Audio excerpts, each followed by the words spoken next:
আসসালামু প্রিয় দর্শক, খালিকুজ্জামান এগ্রো নার্সারি পেজে আবার আপনাদেরকে স্বাগত জানাচ্ছি। আজকে দেখাবো একদম অর্গানিক ড্রাগন কি করে আপনারা চিনবেন। দেখেন দর্শক, এখানে যে ফুলটি আছে এই ফুলটি আর 7 দিনের মধ্যে এটা ফুটে যাবে। 7 দিন পরে এটা ফুলবে। আর এই ফুলটি ফুটে গেছে।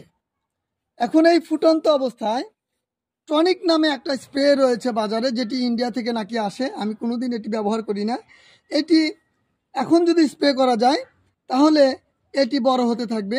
আবার 10 দিন পরে যদি আরেকবার স্প্রে করি তাহলে ওটা 3 গুণ 4 গুণ হবে।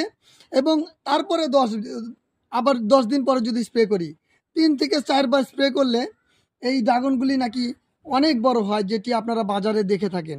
এই ড্রাগনটা একদিকে হলুদ হয় এবং একদিকে লাল হয়। ওই ড্রাগনটি কিন্তু অবশ্যই আপনারা খাবেন না, কারণ ওইটি শতভাগ অর্গানিক নয়। আর এই ধরনের যে দেখেন অর্গানিক ছাড়া আমার যে ড্রাগনগুলি এখানে দেখছেন, এটিতে কোনো ধরনের স্প্রে করা হয় না। এটি আর 7 থেকে 10 দিনের মধ্যে, এই যে এখানে যে দেখছেন এটি 7 থেকে 10 দিনের মধ্যে এটি পাকা আরম্ভ হবে। এটি হলো অরিজিনাল। এটাই যদি আমরা টনিক দিতাম তাহলে এখানে যেটা এতটুকুন দেখছেন এটা কিন্তু অনেক বড় হইতো। অর্থাৎ বাজারে দেখবেন একদিকে হলুদ বা কাঁচা কাঁচা, আর একদিকে যদি দেখেন যে পুরো লাল, তাহলে ওইটা আপনারা কিনবেন না এবং খাবেন না। পুরোটা যদি লাল থাকে তাহলে ওই ধরনের ড্রাগন আপনারা খাবেন।